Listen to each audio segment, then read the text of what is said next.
What's up, everybody? Back at it here again. Just going over this little book I got from my local hobby store. That's more of a comic book store, card games, more stuff like that. But they also do carry Gundams and that type of stuff also, as well as the paints and stuff for miniatures. But they had this book for free today, and I thought it was pretty interesting, so we'll go through it. Some great little art, just kind of telling you like their little deals, some random models on, just kind of telling you some more of just what you need, that type of stuff. And actually, like with materials and all the kind of the stuff you can do and different models they have. But I do like it because they did have some tips on, assembly, that type of stuff, and some posing tips, just showing you some different models. They've got some cool little customizing tips and stuff like that in this. Now here's what I really wanted to go over.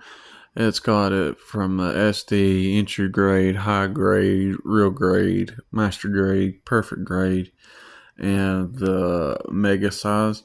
And this is perfect because, when you're trying to explain, the different grades and like the different, like how hard or which one was harder, and you're trying to explain to them like the different levels and stuff to somebody, this really, really helps put it into perspective, which I think the SD and entry grade are kind of should be switched. I mean, that's probably about this SD shouldn't really be here. I mean, there's some complicated SD kits. It just depend on that. Really, that shouldn't be right here, honestly.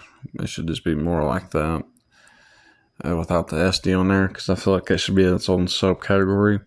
But this is just great, just telling you like how many runners each one has, like parts, the size and stuff like that. That way you can show somebody, like it when they're going to choose, when they're choosing, like if they're liking the 144 size, but they want something more complex, well, then the real grade. Or if they're wanting, something big but not complicated, you can show them, the difference between a perfect grade and the mega size, which I think is awesome. And then this is the other kits that's kind of going over like in the other genres, like how many runners and parts they have. And it tells you, some more of the background and the recycling project.